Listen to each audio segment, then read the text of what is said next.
ladies and gentlemen, welcome to Wrestling Art with Chris Things. Ray! Do the hammerlock! I do the hammerlock! Ray! Do the hammerlock, you turkey necks! Yeah, do the hammerlock! I do the hammerlock! Everybody's doing it!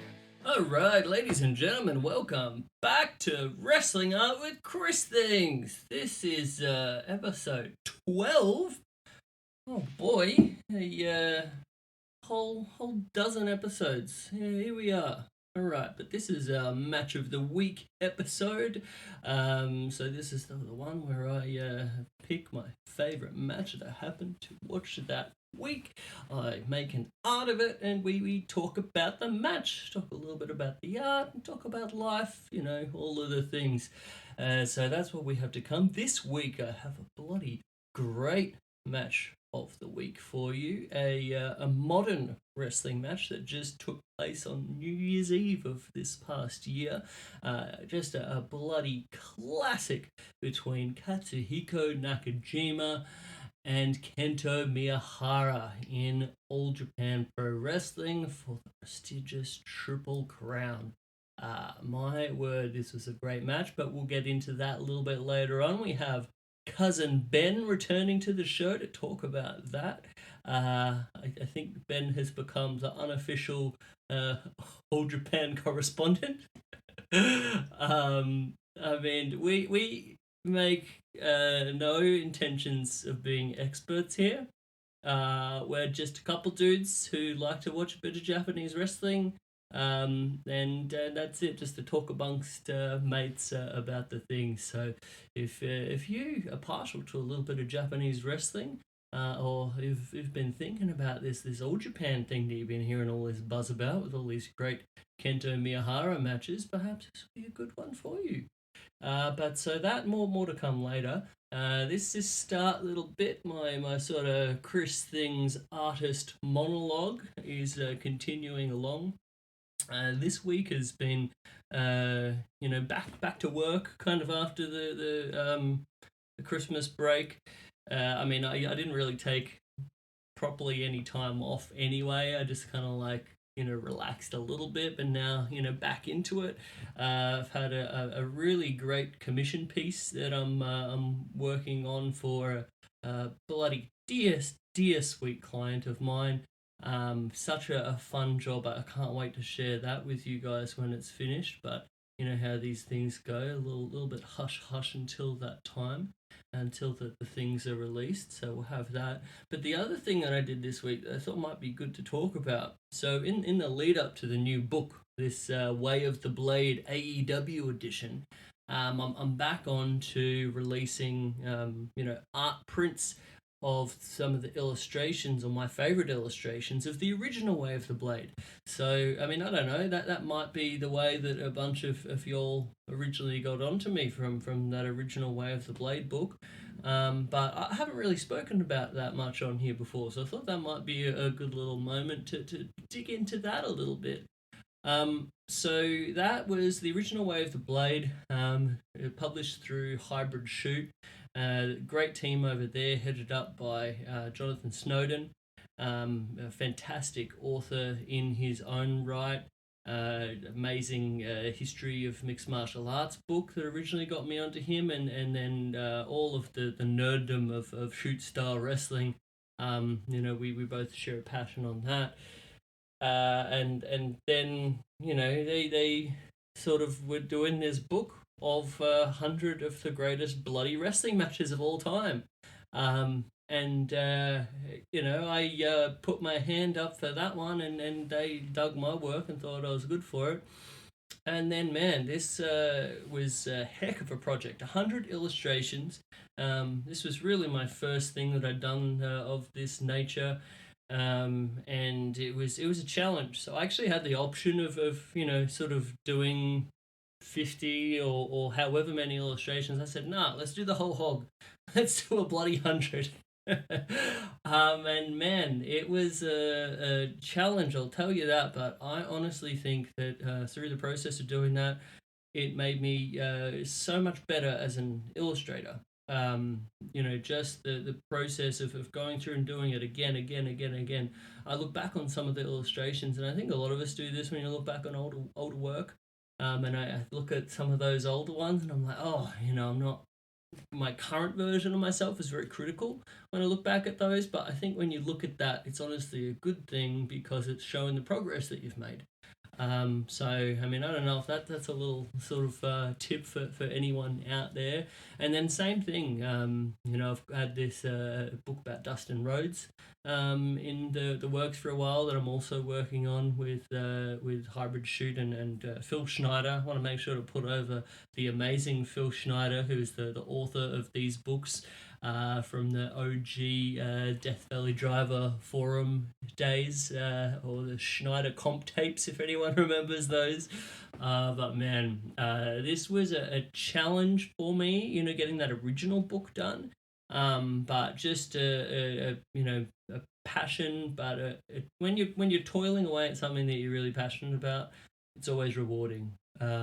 So yeah, I was so stoked about that. Now I'm stoked to be able to reshare some of those favorite illustrations from that book with you guys. So on the social media at Chris Things.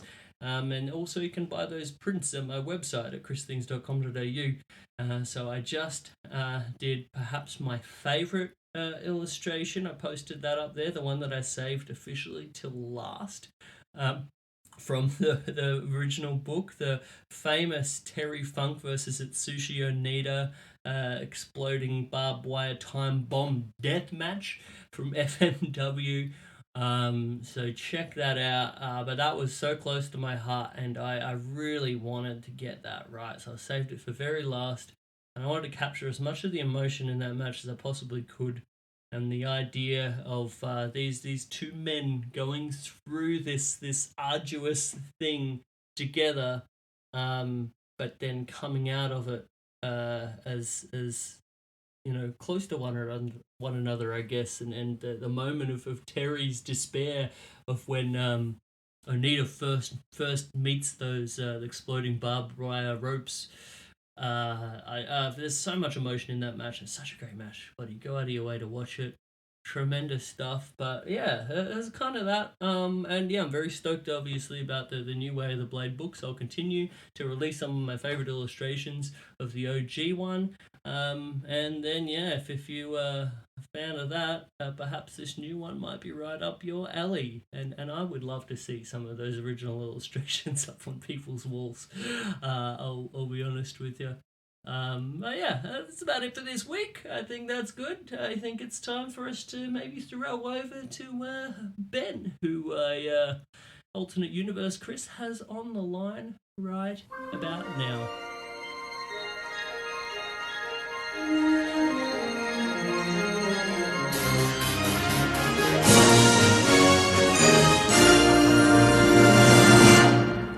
Okay, ladies and gentlemen, I have a man on the line who's ready to talk some All Japan Pro Wrestling. Basically, at this point, our All Japan Pro Wrestling source of expertise for the Wrestling Art podcast. This is the second All Japan match of the week that's happened, I think, and we've got Cousin Ben back on the line, but welcome to the show, man. Thank you very much, Christopher. Thank you very much. Yeah. So you, I think, as I said last time, you are still the only person that I know of my friendship circle that keeps up with All Japan for the most part. So well done there. Well, thank you very much. So no one, even with Nakajima recently, haven't shown any interest to watch the occasional show. Actually, that's a little bit of a lie. 'Cause I did watch this show and get caught up with a bunch of the Nakajima versus Kento Miyahara stuff from the last couple months worth of All Japan with Brad and Mitch. So they came over.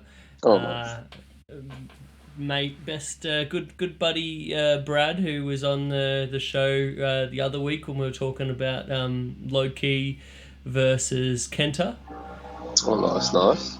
And yeah, both of those dudes seemed very impressed by the match that we're here to talk about this evening. The rematch of Kento Miyahara and Katsuhiko Nakajima.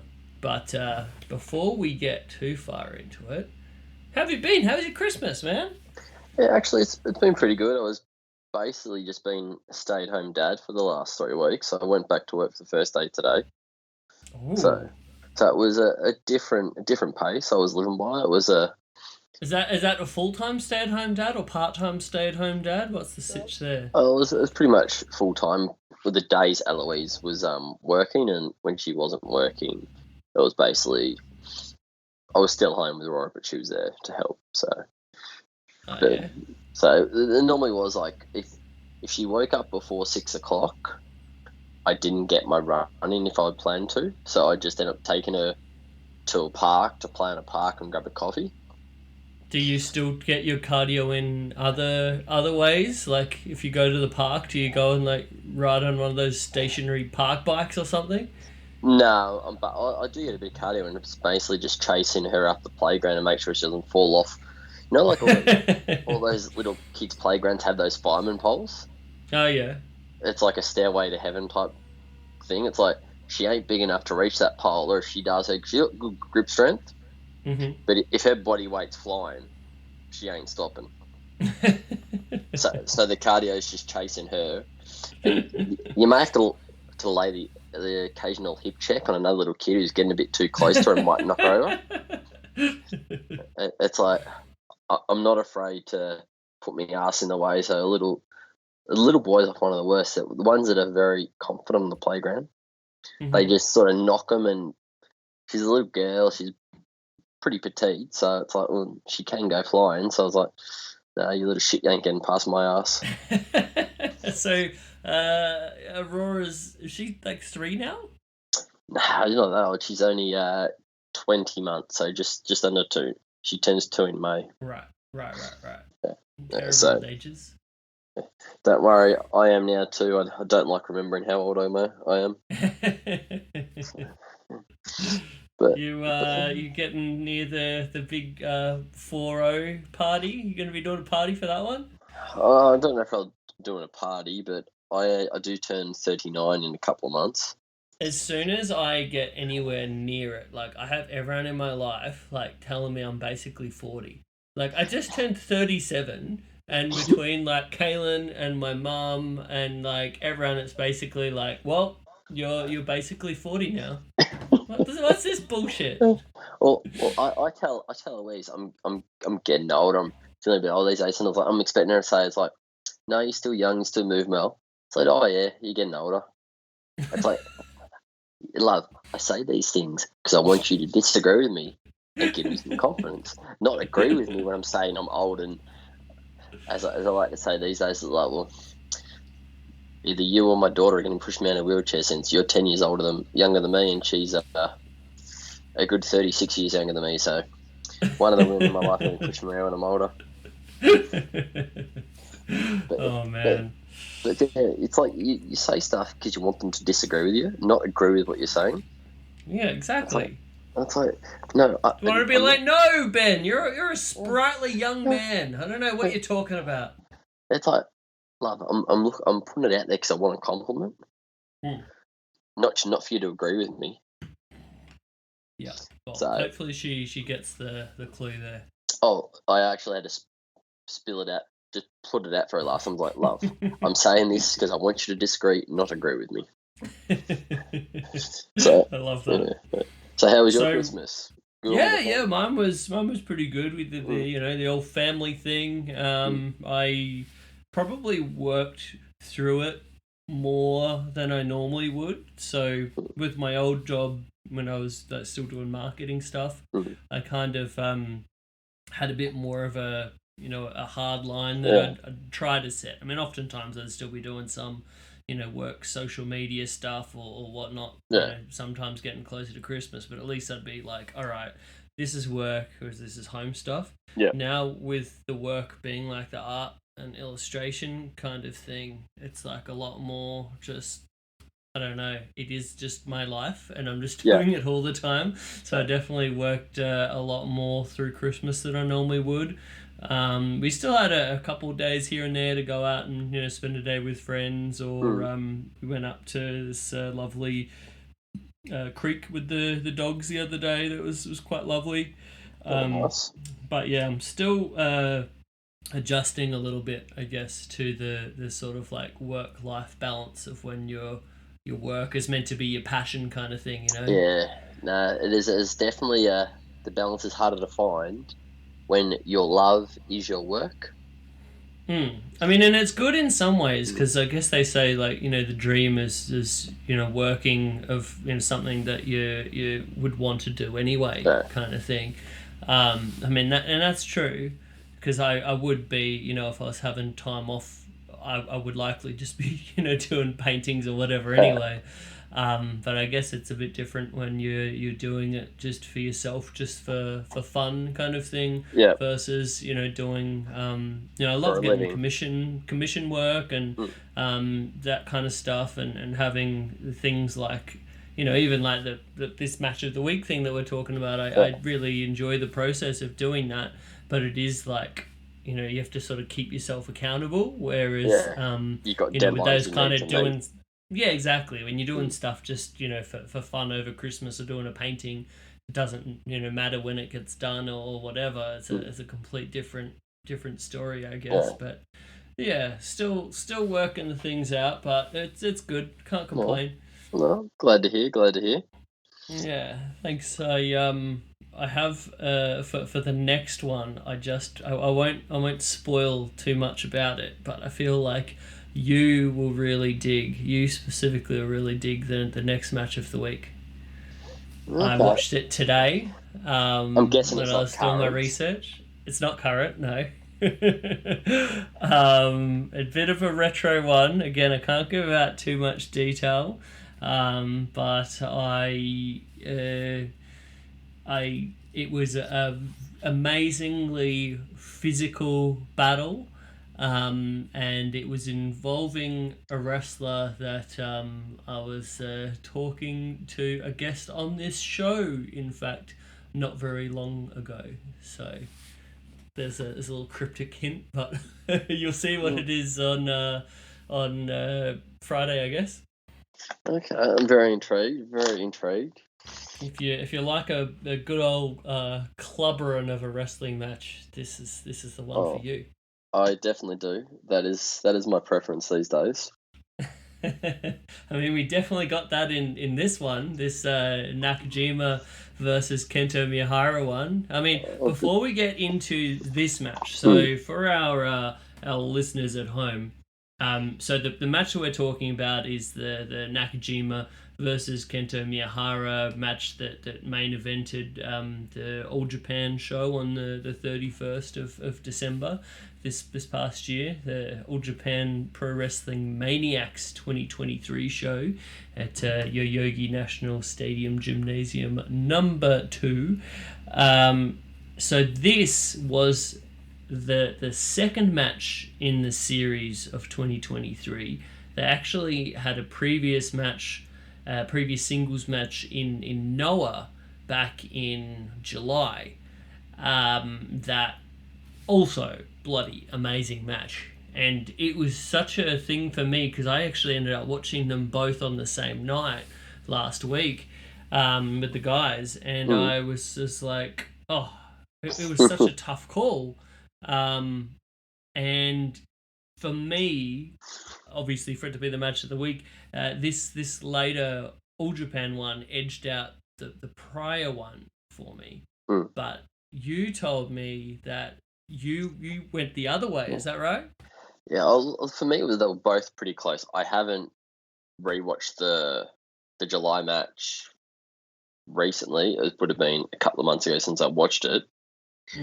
But from feel, like I love them both, but remember, I think it was the finishing sequence of the first match that gave me that I thought put it over the edge. But then when you mentioned the finishing sequence and the why certain moves meant actually more, knowing the bit of the background to them, it was a bit tougher. But I have to go on my gut and give it to the first match. Right. On purely, but if you take into the story of the sequence of the second match, I may have changed my opinion on which match was better if I knew that going in. Ooh, interesting. Yeah, I think I'd have to rewatch the July match, perhaps, but like on first impression, yeah, after I watched that first one, the July one, and then when I watched this one in December, I was just like, man, both were amazing, but I think this one just edged it out, and we'll be talking a bit about that later on. But I mean, for our listeners, I wanted to give a little bit of a painting of the feud, give a bit of a idea of it. So these guys both went all the way back to Kensuke Office. Both came up with Kensuke Sasake as their mentor. They're both trained, I believe, by Kensuke and Master Saito, I think. I may not be right on that one, but I think I am. I think you are. All the references are, especially with Kitamiya, who was the other one in the three. He's basically Master Saito. So Master Saito was kind of like the grandpa of the Kensuke Office family, with Akira Hokuto being the mum and Kensuke being the daddy. That's the way I always thought about it. That's the way I definitely say it. But yeah, like if he was, because those three basically came through at the same time, he had to have a role, especially in the way they wrestle too. Yeah. And I mean, then the key part of it relating to this series with Kento Miyahara and Nakajima being that Nakajima was always kind of positioned as like the ace kind of thing. He was always like the best student kind of deal, while Miyahara was like the super duper talented guy, but just not quite at that level kind of thing. And then that continued on when both of them, as well as Kensuke, actually came into Noah. I remember, because this is when I was probably one of my first times of watching Noah like really regularly, maybe back around 2007, 2008 sort of time. And you'd see Kento Miyahara on some of those shows. Okay. I mean, these were the same ones when Nakajima was having these like just classics, like, all-time great junior heavyweight title matches against Kenta back in the day. They had an amazing series. But you'd see this other dude, Kento Miyahara, on the shows, and you'd be like, man, this guy seems real good, but, he's just obviously not at Nakajima's level just yet. And then eventually a lot of stuff happens, and Kento Miyahara goes to All Japan. And back when Jun Akiyama was in charge of that promotion, he positioned Kento Miyahara as the ace of All Japan. Which at that time I remember a lot of people were like, what the heck's he doing here? What's this Kento Miyahara fellow ever done? And then he goes on to be like one of the greatest aces of a promotion you would ever see. Like, a lot of this podcast is probably just going to be the Kento Miyahara Appreciation Society. Nothing wrong with that. Nothing wrong with that. But then Nakajima, stayed in Noah, and then just sort of got to the top of that promotion, became GHC heavyweight champion multiple times. An amazing run, amazing tag team, both with Masa Kitamiya. I have Masa Saito on the brain. Sorry, Masa Kitamiya as what was their name? Were they the Aggression? Yeah, the Aggression. That's it. Yeah, and then we had his amazing, his probably his more famed tag team in Noah being the Axis tag team with Go Shiozaki. Just some fantastic matches. Great feud with Masakita Miya that we were referencing there, and then Oh, just an incredible yeah. run. Great series of matches. Finish with that big cage match they had, didn't Oh, it? amazing stuff, man. Guys, if you have a Wrestle Universe subscription and you want to see one of the darn greatest cage matches of all time, which happens to also be in front of just that was like no fans at all, wasn't it? That was during COVID, but it was just one of the best things you ever did see. Yeah, I'm pretty sure because it had to be between. It was like 2021, and Japan was still pretty much having no people at their shows. Yeah, and From it memory. stands out to me because I remember it being such a brutal match and taking some insane risks. Like I'm I pretty took some sure. crazy bumps, didn't they? Didn't Kitamiya do like his bloody senton off the top of the Yeah. cage or something? I'm pretty positive he fucking did because like In front of no fans. Just insane shit. But bloody go out of your way to see that one. Awesome match. But that's not what we're here to talk about today. But so basically, what I'm sort of hinting at here is Kento Miyahara became the man in All Japan. Nakajima, same in Noah, and then Noah and All Japan in 2023 started doing some interpromotional kind of stuff. So we got to see some rad interpromotional matches between those companies. Some great stuff. I actually got to see the first big one with the All Japan boys coming in to challenge some of the Noah guys on the big Muto retirement show at the Tokyo Dome that I was lucky enough to be at earlier, well, last year actually. Yeah. Man, Very great lucky. stuff. Very lucky, man. Thank you. And then we that culminated the Noah versus All Japan feud in Kento Miyahara coming over to have the first. Was this their first time ever singles match? It's the first one that I know of, unless they had.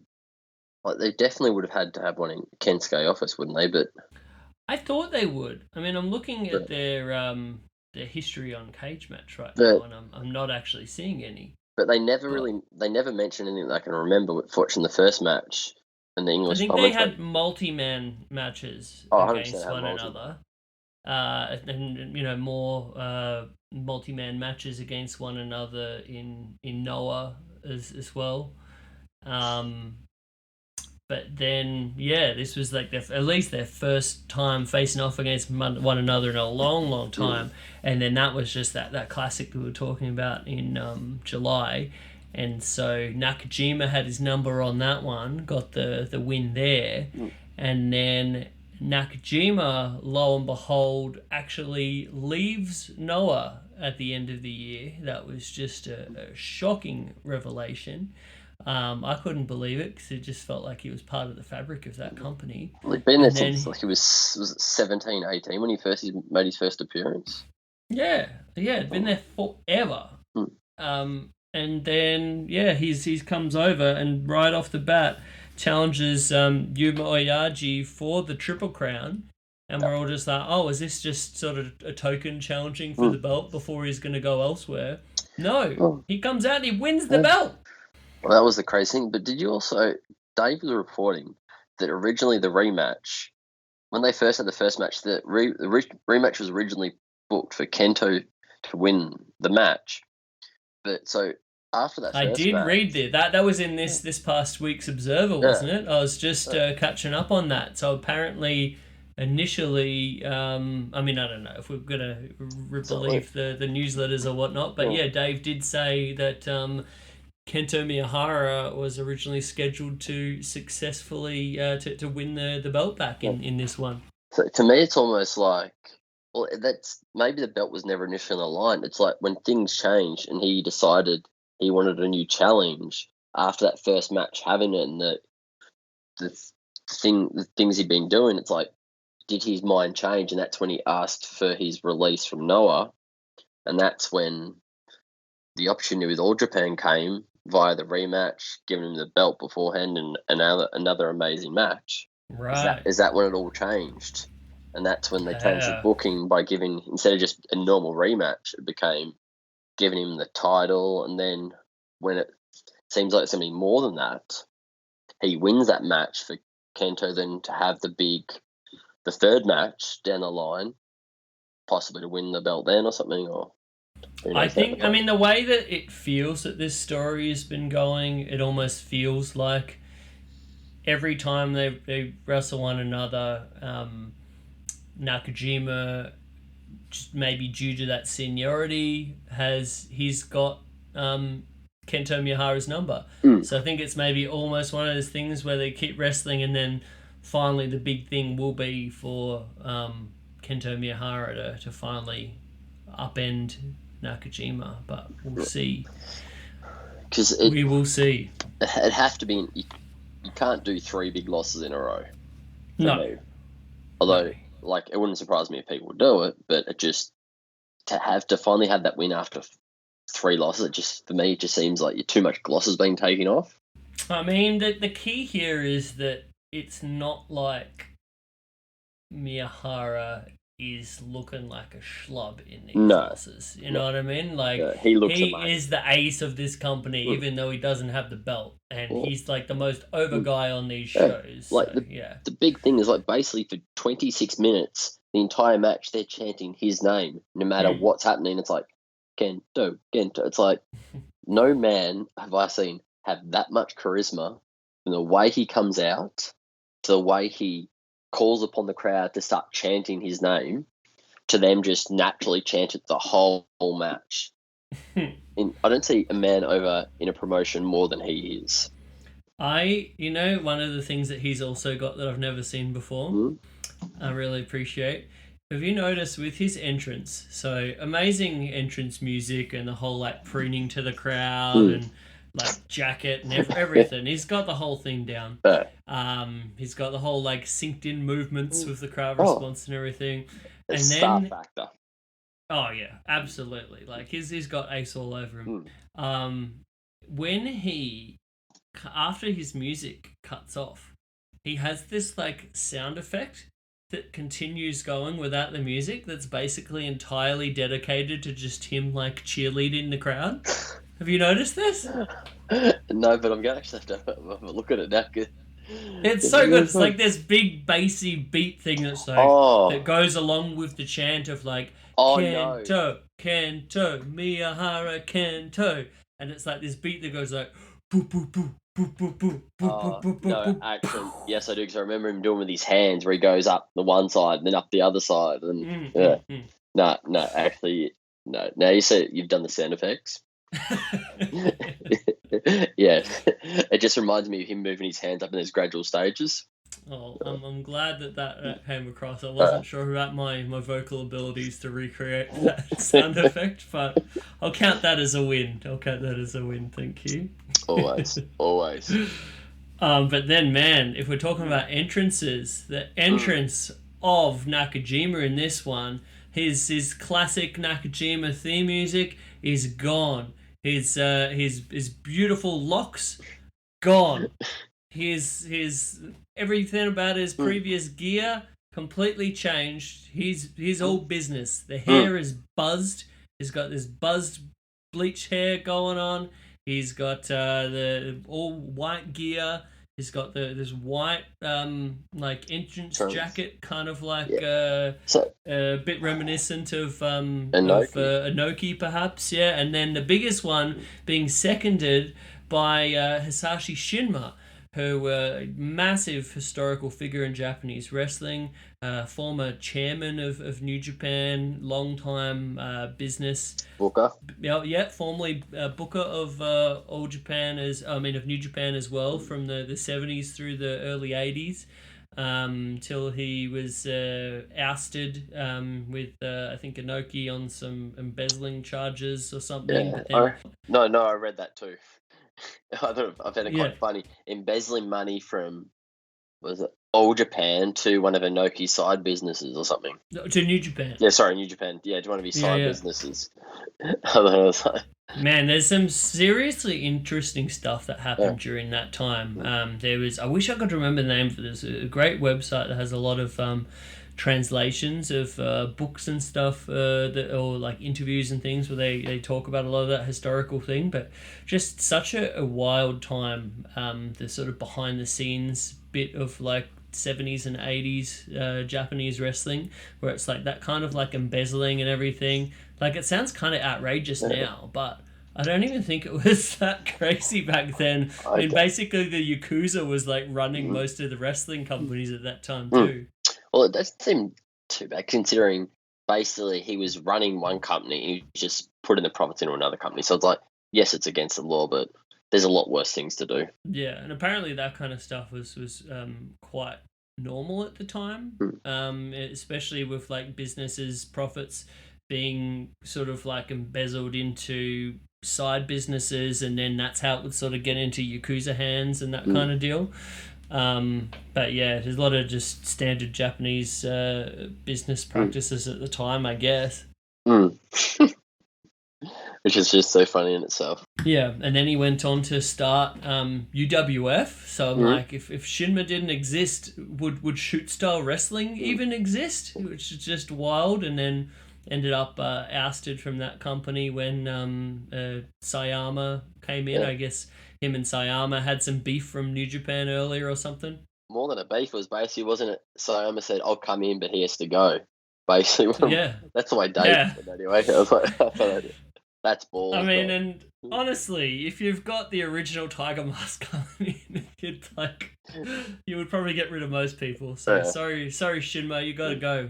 So, I mean, I guess I was sort of given a bit of background for the idea of like, so what is Shinma doing here, and what's the idea of him seconding Nakajima? And I guess it's like, and the other thing was he came out to the old Ali Bomaye theme music, which also, big connection to Inoki too. So I think a lot of it was sort of like connecting the dots of like, I don't know whether it was sort of like just building him up as this like massive kind of star, like a fresh start, reinvigorated kind of thing, or whether it's like playing on the sort of like New Japan versus All Japan kind of thing as well. I don't know. For me, it felt like they were trying to elevate him to a new level, and then it was like played into the way he wrestled the match. It was more of the MMA style. It's like where he, from the start of the match, where he was on the ground and laying the kicks in a Miyahara, the like they do in the octagon. It's like, when they don't want, when they want. You know what that said to me though straight away when I saw that. That was. Did you ever see the Ali versus Inoki fight? No, I've only heard. I've never seen it. Was that how it? That was basically the entire fight. I mean, it was actually amazing and really smart. I mean, we're not going to get completely into that, but basically, Ali had such a strict rule set that Inoki couldn't really do any strikes above the waist, I think was the key, other like leg kicks, I mean. So only like boxing. So he actually had a really smart technique of falling onto his back and then just working these kicks to the legs. So he'd be out of the danger of Ali's punches. So I think that was maybe a bit of a nod to that and the whole Ali Inoki vibe of Nakajima's makeover, I guess. It definitely plays into it. It gives the more you know on the backstory, and it plays into the music. Entrance music comes out to the look. Such a good song. Makes more sense. Definitely. I was buffing my head along to that one. Man, that goes hard. Oh man. But so, I mean, getting into the match, I think I absolutely loved the leg kicks, like I was saying. There was a bit where they sort of they have like just a really great sort of like lock-up, like a prolonged kind of like lock-up thing that was just one of the greatest like fiery like examples of how you can just put so much into and get so much out of like something as simple as a lock-up. I thought that was like really, really great. Oh, 100%. It's just test the strength, the back and forth, the way they play it, they're really like stretching out, lunging down, trying to get that little bit of leverage, and then it just the way Kento paces, it makes the simple just look, it just draws you in. It's by just doing the simple things so much better than other people. He just sort of stages it to elevate certain stages to just take the match to a new level. Yeah. And I thought this match, like, both guys did such a great job of that, of, like, drawing you in. And, like, because it started out a little bit slow kind of thing, because both guys were, you know, like we're saying with this lock up, and both guys were quite respecting one another's game. But I thought it did such a great job. Like, the whole sort of thing of this match that I love so much was the pacing and build kind of thing. And I thought this was kind of the definition of, like, what they say, where you bring a crowd down so then you can, like, bring them up after. And I thought that's kind of what this match was. Oh, when they finally turned it on, it's like I reckon about that halfway stage when I think Kento lands the pile driver on the ring apron. I felt that was the turning point. From that point in the match, it just went to a whole new level. The speed, like the exchanges they had, the running knees, the back the Germans, the big kicks, the vertical suplexes. It was just like, it went from the collar and elbow tie-ups to then just this new level. Yeah, and it was so great. Like, because he worked the legs sort of up to that point a little bit, just sort of like not as much as he would go on to work the arm, but sort of like, you know, going after it a bit.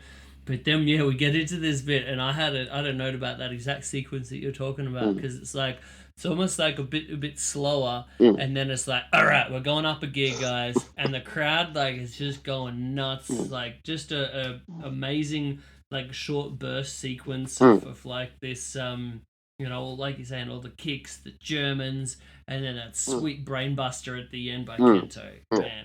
And then the crowd was just like, fuck, and then we have like a great double down where you finally get to breathe. It's like, damn, that's how it's done. Yeah. But yeah, as you said, like Nakajima starts off working the legs, then as the match goes on, and then starts specifically going in that right arm with the kicks, the holds, which then. Oh, did you remember specifically the moment when he started targeting the arm? Because that like came across to me on rewatch. I'm trying to. No, I can't remember. It was the bit where it had a great little exchange coming out of that one, where Kento goes for a clothesline, and then Nakajima just catches that clothesline with this mighty kick to it. And I remember when we were all watching it together, all of us were like, ooh, like it was one of those ones that gets just like a proper like audible reaction of like, oh, fuck that. Because there's something about, you know, taking kicks to like other body parts, but like taking a kick to like a limb like that just seems nasty, man. And then like straight to work on it from there with the Fujiwara. Oh, so good. As just replaying that, I do remember that fucking kick he landed, because the other thing was like, he landed a few kicks, but in comparison to that first match, I thought his attack was a lot more kick dominant. Where this, it seemed he pulled back a bit on the kicks. Yeah. Which I was quite surprised, but then. I mean, we still got him, but it wasn't like the kicks were his main game kind of thing. Like, he had a bunch of other stuff to kind of like fill it out, and maybe this game plan that we're kind of talking about. But the big one was like the sequence where he goes from, what was it? I'm trying to think. There was a bit that I remembered that was shortly after that last one with the Fujiwara, where he's continuing to like work over the arm and you know, peppering in these kicks and fucking like kicking the arm and like just kicking him all over really. And it kind of felt like at that stage that, just like I was saying before, kind of like Nakajima just has Kento's number, like he's game planned it kind of thing, and he's just totally got his number. and then there was this great. There was a bit where he did that slap. Yeah, the open palm. That's palm strike of death, which I bloody Yeah. love how they've built that up so much from like. Do you remember watching that match in DDT where he just murdered Endo with that? Fucking oath.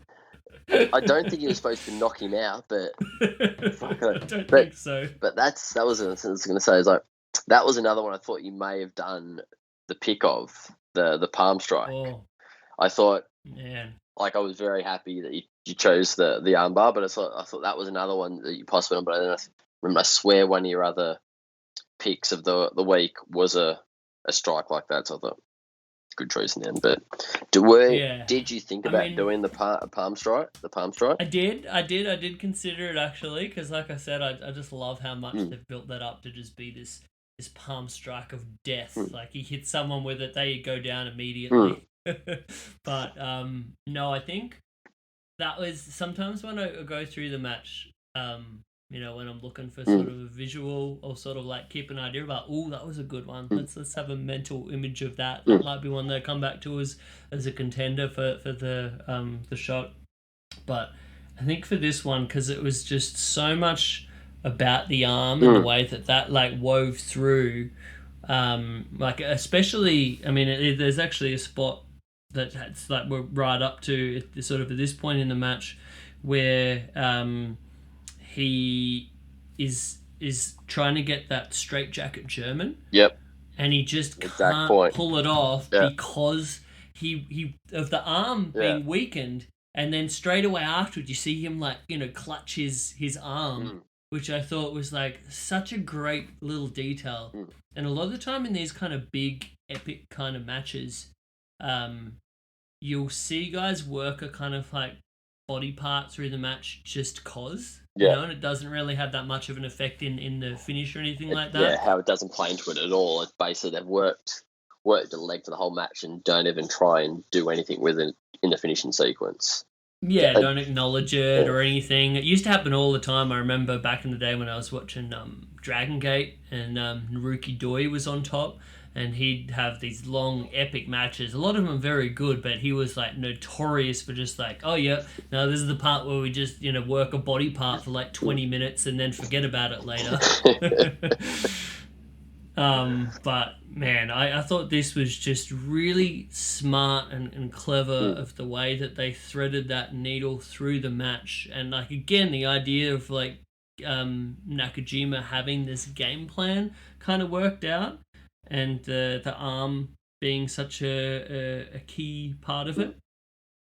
I actually, the sequence you're talking about, I loved what led to it, where Kento landed those 3 running knees, but it's not... Man, and can we just say how bloody great are Kento Miyahara's knees? Well, everyone. But the most impressive part about it is it's not the same fucking knee from the same angle, the same spot. They're all different ones. All different. Like, he's got the standing one that looks amazing. He's got the running one to the corner. Then he also has the drop kicks to position them to hit the knees. It's like, it's never just where guys like Okada does an amazing drop kick, but it's the same one every single time. There's no variation to it. Where Kento, for each move, there's multiple variations that are all fucking amazing. It's like, it's not even including the big fucking boot he does. And he's like evolved that so well over time, I think. Like, it's sort of really built up to be such a great repertoire of these awesome knees that he has. And this is something I've said many times before, but I will say it again.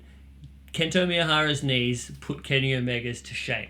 I definitely do agree. After watching a lot more of him from in this last year, the variety and how good they all look, it does take it definitely elevates them above Kenny's, because Kenny's, as good as they are, they're very limited in what he does with them. Like, the predominant one he does is when the guy's on the rope, the V trigger to the back. It's not, there's no, it's just the build he actually does to the knees, which can also be amazing. It's like, he was, I think he lands the crazy standing knee after reversing multiple Nakajima kicks to his chest and back, where it just he's sitting on the ground taking these kicks that look like they'd fucking break you in half. Then the next second he stands up and it looked just the connection. It just looked perfection. Or was that the standing kick from Nakajima? No, this one was where I think Kento was sitting on the ground in the middle of the ring and Nakajima was kicking front and back of his chest.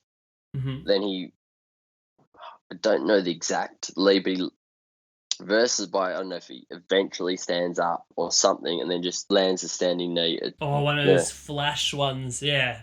That got us all instant. when we were watching it. That was when we were all like, you know, when you get to that level, you're just like, holy shit! Those kind of things you just don't see coming, where it just takes it to another level for me. And that's also the pacing that we're talking about too, and like just that perfect timing. And I think I've said it before about certain guys. Sometimes certain opponents just have like a level of chemistry with one another, where just the timing is just so perfect. And that really like stood out to me in this one. Oh god, yeah. I think the other bit. So we already had him try that first straitjacket, and then going down this like finishing stretch. So awesome. Kento looking like he's finally gonna get this straitjacket German, and like the proper awesome like. You know, the stalling straight back at German, like almost like a Everest German kind of thing, the way he was doing it. Archer's and putting him up, that slow Archer's like, how the fuck can you hold a guy like that who's about 95 kilos, bending your back, trying to fall away?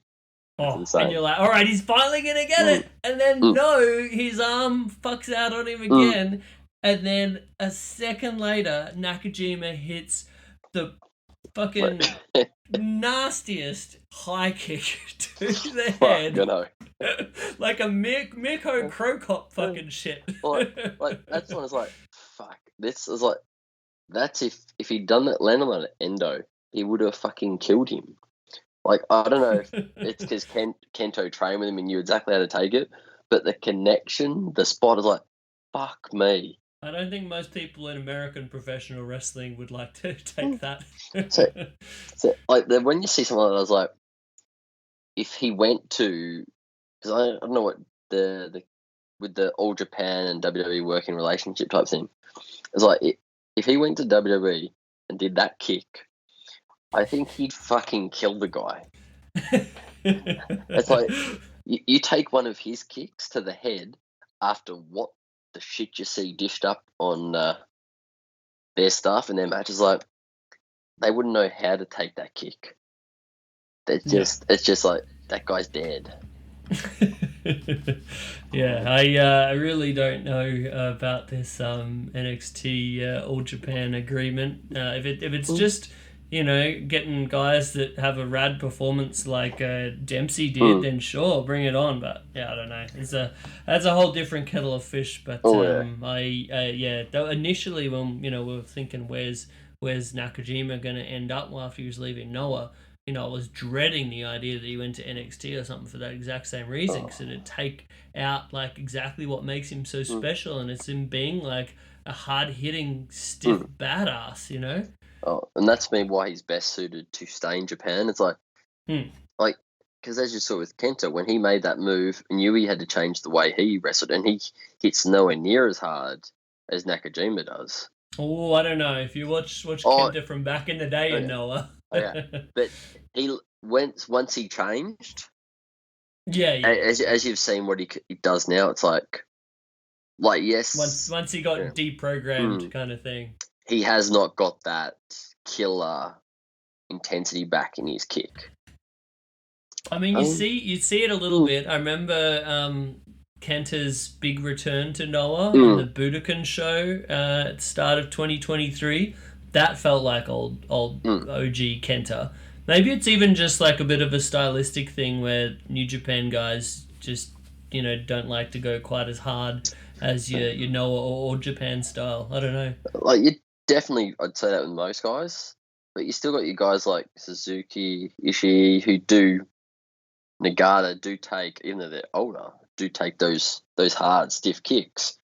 Like, I don't see some of their top guys, even a Shingo, like these guys definitely would take that kind of kick after what I've seen Shingo do over the years, but it just doesn't seem. Well, he's definitely changed the style because of the injury he's had. It's a slower paced style, but I don't know, just except for that Noah match, he just doesn't seem to have that same fire in the kick. Yeah, but that does make sense. But man, thankfully Nakajima still does. Oh yeah. I don't see him being a person. What I think he's been going for probably 18 years or so. I don't see that guy changing for anyone. Bloody hope not. I hope not, because it's like no matter who you are, he treats you the same. Kicks the fucking shit out of you. Reminiscent of, I think I was when I had Jonathan McBurning on the other week. We were talking about how the magic of Vader was he was just an equal opportunity punisher, regardless of whether you're a jobber or like you're fucking Antonio Inoki or Ric Flair or Hulk Hogan. He's gonna hit you just as bloody hard, or Shawn Michaels. I respect the hell out of the guy who's an equal opportunist. Absolutely, but yeah, I feel like Nakajima's the same. Well, that was actually just the. He officially started in 2004. That's fucking crazy. Nakajima? 20 years. Yeah. So he's only. I swear he's only like 35. Yeah. Well, he started real young. Yeah. Like he was just a prodigy. But yeah, so that makes sense. But man, that right near the finish, that Northern Lights bomb. That he breaks out, the ode to his mentor Kensuke, again tying it all back together with Kento Miyahara's experience under Kensuke as well. I just thought that was so good. Like he had a great near fall off of the Brainbuster earlier, which was Nakajima's other finish for a long time as well. But man, when he hit that Northern Lights, and then. I don't know if you got the same thing, but when I was watching it and the Japanese commentary of it, and just that amazing Japanese commentary yell of Northern Lights Bomber! No, I definitely got that because that's the only one. It's like because that's one move I've very rarely seen. The only other person I remember seeing it recently do it is Eddie. Yeah, it's like another tribute to Kensuke, I guess. And maybe that Julia chick, I'm pretty sure she does something. She lands him. I think she pretty much drops him straight on the top of their back. It's hers is pretty vicious too. Julia Hart? No, not fuck. There's no chance now that fucking chick could do that. I was shocked. No, Julia, the chick who's from Stardom. Yeah. Right. Slightly different people. Yeah. So you know how Stardom had that fuck up with their big show on the 29th? So they put up that show, the full show, plus the year before's full show. So over the Christmas break, I watched both of those shows, and I I remember you telling me this. Pretty sure she and there was another big match she was in. I swear I saw her do that.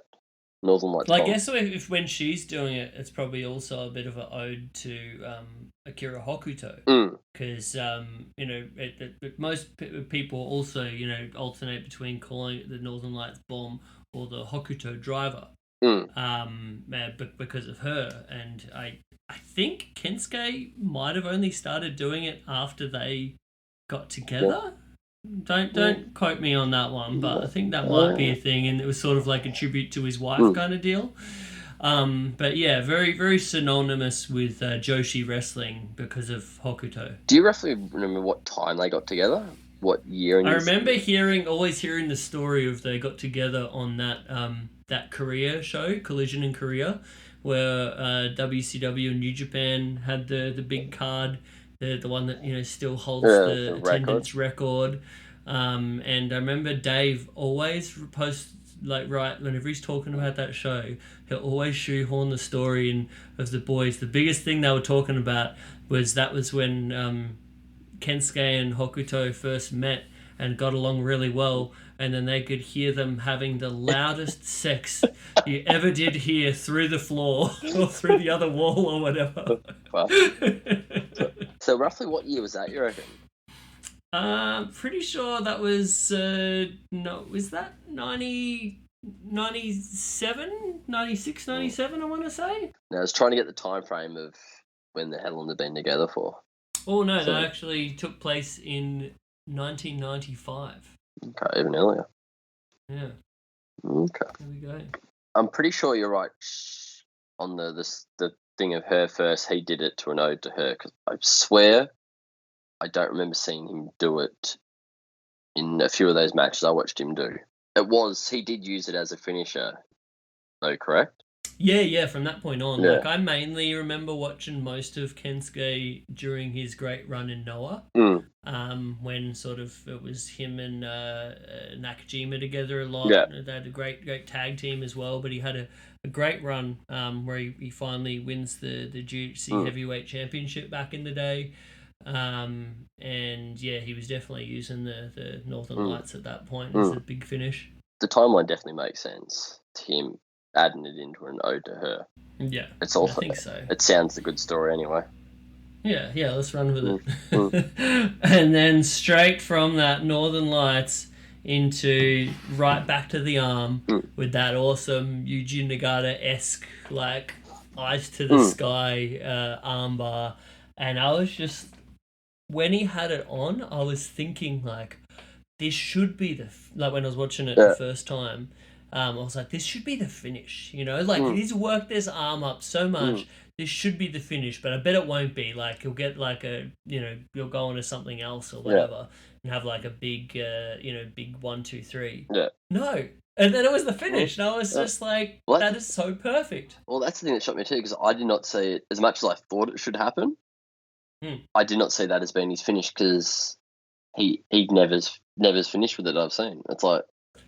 But, new Nakajima, he's got the spirit of Inoki possessing him. I like the elevation and the adding to the moves, because even though he was perfect beforehand, it's like adding this little bit of extra just gives him that little something else. And I think it was perfect timing, because, like, as we know, of, like, when you watch guys for a long time, it's all about sort of reinventing themselves to stand the test of time. And I'm intrigued to see whether is this the new Nakajima going forward, or was this just, a one-off? Yeah. I saw he did have the same look for the Dempsey match. Well, but we'll have to see. Like, the look definitely will stay, at least for the title reign. I'm intrigued to see if he keeps doing the Northern Lights bomb and the armbar as finishes. Oh, he's always had the I don't know about always, but he's always sort of had the Northern Lights in his back pocket as, like, a real big finish if he needed it. Like, I definitely remember him doing it in some of his big Noah matches back in the day. But in the last few years, though, do you remember him doing it that much? Not that much, but just sort of, like, for real big kind of ones. Like, I think he might have used it when he won the GHC championship that last time. Maybe. Because I'm trying to remember from his big Keno matches, I honestly can't remember him doing the Northern Lights bomb. Right. But that could just be my bad memory. We watch a lot of wrestling, to be fair. That's why I tell Eloise, it's like, I have to have some notes, because I watch so many different matches that sometimes you can get confused when you see the same guy and add a little bit into a match. It's like, oh no, that wasn't from that match. That was from another one. But if I give myself a few pointers and a few things, I can help when I'm talking about re-picture it in my mind. Yeah. Yeah, I definitely find that rewatching these matches and taking some notes is very, very helpful. It makes a bit more of an interesting discussion, I think, when we can actually remember what happens other than just, that was just so awesome. 100%. It's like, that's why it's like the first watch is to enjoy, unless it's really late at night and you try and watch it, and then you have to watch it again the next day. Yeah. Which did happen with Wrestle Kingdom. Oh, no. Or when we're going to review the match with you, rewatch it, take some notes, few few spots, few feels. But Yeah, for sure. I mean, I enjoy the process, honestly, of rewatching the matches because in some way it's like a bit of a chore because you're like, oh, you know, I already watched it kind of thing and I've got so much other wrestling I need to fucking make it to. But in other ways, it's almost like rewatching a really good movie.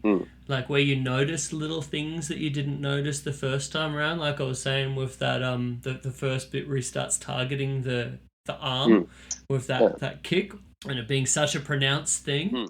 Because I remembered the arm, working the arms, but I did not realise from the whole match it was the right arm he was specifically working the whole time. He wasn't alternating. He specifically targeted and kept targeting just the one arm. Yeah, so good. And then that is cool in and of itself because it's always the pro wrestling thing of you always work the left, brother. That was always what. Have you heard that? No, I have not heard that. Oh shit! Well, as a fighter, the left for most people is normally their jab because most people are right-handed. For me, I'm a left-hander, so my power punch is a left. But why does it always work the left? Well, I think it's easier like from a worker perspective. So I remember learning it like back in the day when I used to wrestle kind of thing. Like it's easier for submissions and counters and stuff if you all sort of just learn it on one side kind of thing. But then it's the opposite in Mexico. In Mexico, they often work the right. But the funniest thing I remember it might have been from watching British wrestling back in the day where I think they were working the left as well. I remember hearing the great commentator, and he said, you might notice these wrestlers are working the left-hand side. Now, a lot of the time that's because of a gentleman's agreement, because they have to, they're wrestling in this match, but you know you don't want to harm a man's income outside of the ring. So you know you got to put the food on the table for your family. So yeah, you know we it's a gentleman's agreement to work the left, so that you know assuming they're right-handed, they can still you know work on cars or whatever they're doing during the day. Which I was just so tickled when I heard that. I thought that was great. I definitely like that one. That's a nice little story. Yeah, so maybe that's the explanation for you there, Ben. It's a gentleman's agreement, but not in this match. There's no gentleman's agreement in this match. It's just to hurt each other as much as we can. But man, what a match! I definitely on rematch I was like steadfast in my thoughts that I think this was my favorite of the two. Just so good, so many little things, and I just really enjoyed it a whole bunch, and I'm so excited for this new reinvigorated Nakajima. What's next to come in All Japan? You know, I'm a little bit weary of this WWE thing you're saying, but you know, in general, I'm definitely intrigued to see where they go because he's won the belt, if I argue. So definitely there's going to be a rematch down the line. He's been Kento. Ishikawa is on the outs. Well, did you hear who challenged him after his successful defense against Charlie Dempsey? No, I haven't seen. I was aiming to watch that show, but I decided to watch the Big Noah show first. I don't know who's challenged him next. Ashino. Ooh, that should be a really good match. Did he have a match with Ashino when he first came over to All Japan? No, I don't think they've. I mean, unless they probably would have crossed paths in the tag league. I'm assuming, but they definitely haven't had any big singles matches. So I think that'd be great. No, I'm definitely looking forward to that. Their high-end matches are definitely up there. So I definitely enjoy my All Japan. I reckon it's some of the best wrestling going. Full stop. Like top end All Japan is like the best contemporary wrestling, I think. I mean, obviously, you know how much I love Noah, so it's hard for me to say that. I mean, it's often on par for sure, but right now, All Japan's on a tear. They definitely are. They're doing what they need to do to start bringing themselves back to where they should be, up in the fighting Noah, then New Japan for the top promotion in Japan. Yeah, I think they've obviously had some rebuilding to do, but I think they had a fantastic Mm. 2023. And assuming everything is not just fucked because of this stupid Well, WWE agreement, well, it's hopefully good things for 2024. well, it's more the fact of the senior guys, the locker room guys they lost, like Ishikawa, Omori. That was the biggest loss to me. Mm. I mean, I'm a big Omori fan. Mm. I love that dude. I would love to see Omori come to Noah. Mm. So that was a bit sad. Yoshitatsu, probably not the biggest Yoshitatsu fan. I can't say Was I need sad to about watch them. Masa Fuchi Mm. with like Fuchi and all of his history in all Japan, but it sounds like they're still giving him like a big send off show coming up in the Uh, near future. And the dude is like 60, 68, 69 yeah. years old. Well, for health reasons, I definitely understand him not wrestling. But I'm just intrigued to Yeah. see what was the falling out over and why. It's like the other guys But the definitely. big one was like you're saying, Mm. Shuji Ishikawa, Yeah. because Ishikawa was, in addition to being like one of their top headliners, still one of the best guys in ring that you'll ever see. Just watched him have a fantastic match this past year when he challenged Yuji Nagata, when Nagata had that really good little run with the Triple Yeah. Crown. But also apparently he was like had quite a lot of backstage responsibility. And he was like I can't remember the official term, but basically the guy in charge of the locker room, basically like the liaison between the locker room and the office. So I don't know, something must be a bit awry. Well, especially because that guy definitely goes. It's not like you can't say you still got Yeah, something. he's the one that hurts if he actually is leaving. Well, it's like the way they said it's like they didn't pick up his contract, re-sign him. They just let it. Which that's got to be some political beef there, because you don't just not pick up Shuji Ishikawa's contract with how great he is. There must have been some sort of political turmoil, I'm assuming. Especially when they've only got they've got good top guys and good young guys coming through, but their roster isn't massive. And to let a guy go like him, it has to be an issue. For the sound of it, with the president who's made the call to do the. Apparently, not the most popular man in the world right now. Yeah, because it's like the Charlie Dempsey match. Definitely, he won them over in the end, but by the sound of it, the fans were not happy in that fucking the lead up tag match he did, and then giving him the win over Nakajima as well, which I thought was a huge call.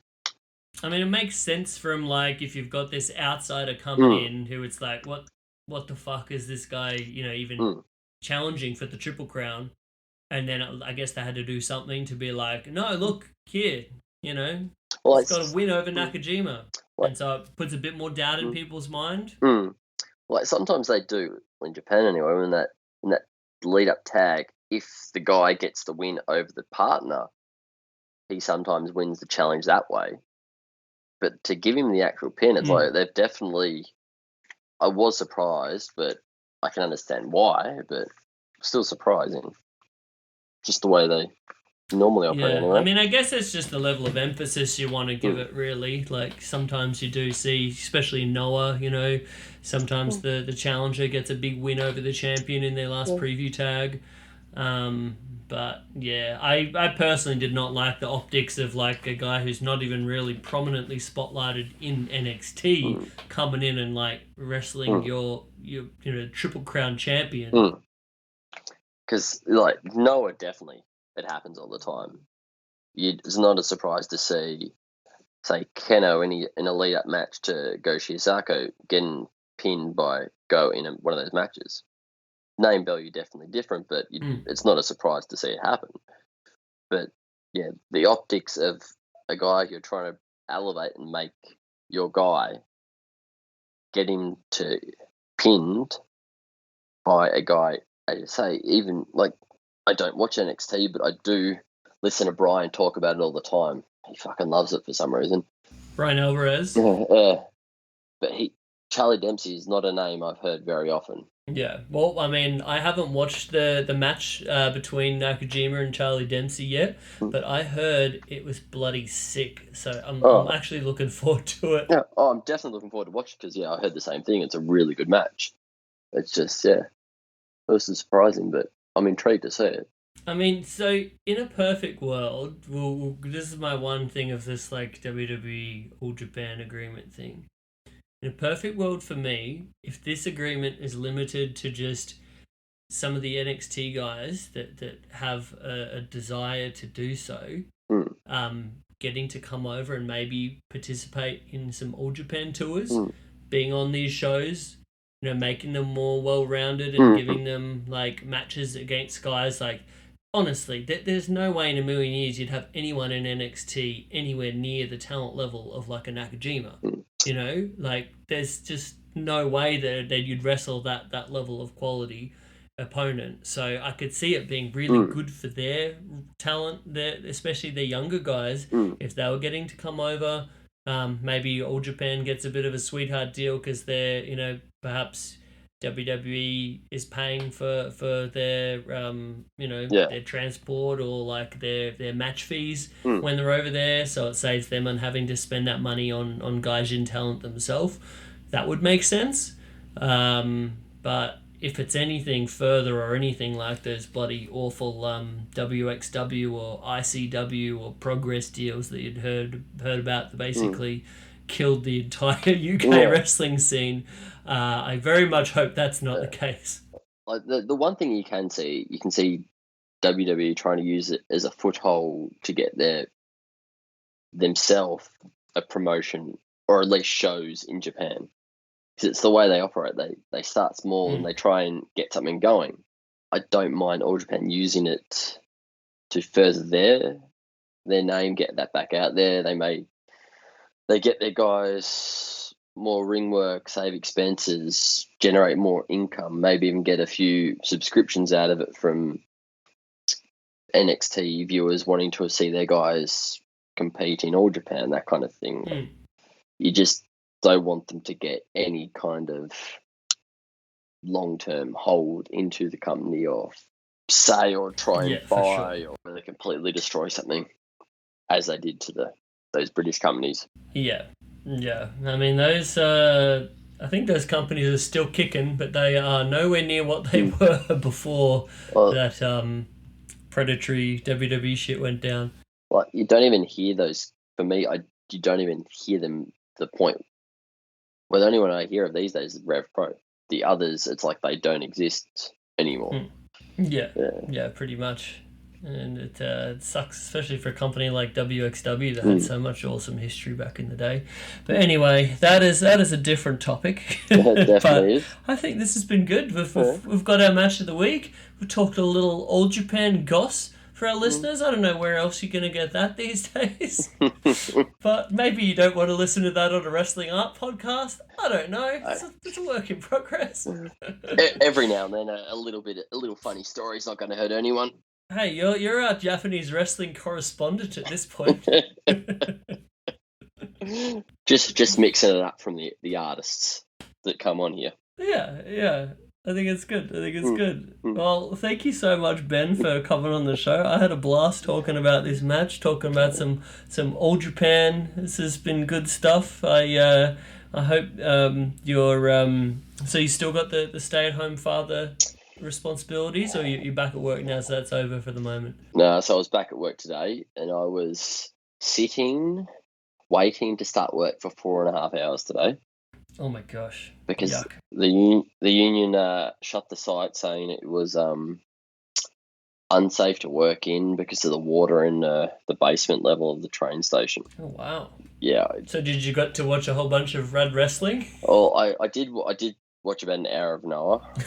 But Nice. I also had to keep checking to see if the place had been reopened. So I only watched like the 3-way tag team elimination match of the Big Noah show, Right. and So you're not committing to a big classic at that point. like that match had some fucking amazing shit in it. It was very short, which I thought was going to be the case when the show has like 13 matches in 6 hours. It was like, Fucking hell. Man, I'll definitely need to make my way onto that one. That's the big Noah show at Ariake, right? Yeah, I want to try and get that done before the big Keno Go match, which is, I think, in 3 days, maybe. Unless I'm messing up my dates, which could quite possibly happen. Man, that's coming up real soon. But I'm gonna be a little brutal. I'm not Nice. gonna. I don't think I'm gonna watch every match, to be honest. That's the way you got to be sometimes. You got to be a bit cutthroat. I did that on Wrestle Kingdom, and I think that was actually the first time I watched a show pretty much live in, I reckon, a year or two, the Wrestle Kingdom show, and that was purely because I was home by myself because my daughter had basically gone to sleep during that stupid Rambo thing that goes before the pre-show. So she fell asleep just after that. Yeah. So I thought, oh, wife's out. So I thought, oh, she's working actually. So I'll take this opportunity to watch my first show live. Nice. And I made it right through Okada Danielson. Mm-hmm. But it's like, I can't go to the main event. It's like, this is already 10 o'clock. It's been nearly 5 hours. Oh, I haven't seen the Okada Danielson one yet, but I have a feeling, from what I hear, there's a good chance that could potentially be a future match of the week whenever I do watch it. So we'll see. I'm not promising anything. I haven't watched the match yet, so I can't tell you it was my favourite thing I watched. But it wouldn't surprise me if it was. I did watch it twice. Wow. All right. Well, I'll let you know what I think. Yeah. But thank you so much for coming on the show, man. No worries. Appreciate your Happy time. to. Anything to plug? No, Aurora has found her way to like the beach again from being scared of the water. Okay. Last week we got her to go up to her waist, so that was a big win. Oh wow! Yep. Go Aurora! Yep. I couldn't believe it when I saw it. It did proceed to her trying to eat sand and other stuff, but we can't win everything. One step at a time. Yep. The small wins we take. The small wins. Lovely. When she gets that sand right next to the chips, she had the fish and chips at the beach. She get the sand, the chips, and it's just So beach times and chips. Yep. That's my big plug. Aurora likes the water again. That's lovely. You have the most heartwarming plugs, I feel.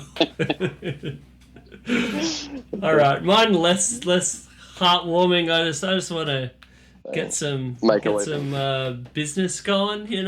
Make a living here. So if you jump on christhings.com.au, you'll be able to do that. You can buy some prints, some original artwork. I've got a sweet painting up there right now of a small masked Mexican wrestler that was a Christmas themed piece. I think I spoke about that on a previous one. But yeah, jump on there, buy some stuff. Follow me at Chris Things on the Twitter and on the Instagram. Big thank you to Social Suplex for keeping this going. You can check out a whole bunch of other rad podcasts up there, socialsuplex.com. Keeping it strong style with the young boy, Josh Smith.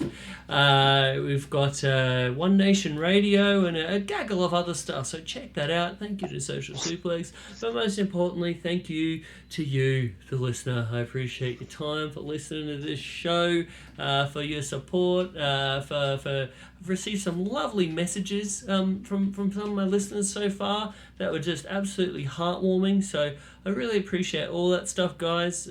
So please keep on listening. Tell a friend. Let us keep this thing going. But no, thank you. And I think that's it. See you later, guys. Bye. Bye. I do the Hammerlock. Do the Hammerlock, you turkey necks. Yeah, do the Hammerlock. I do the Hammerlock. Everybody's doing it. Do the eye gouge. Yeah, do the eye gouge.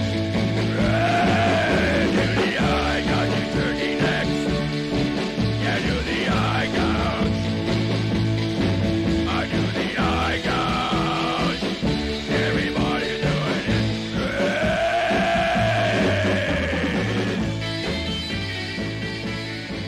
Okay, you turkey nuts.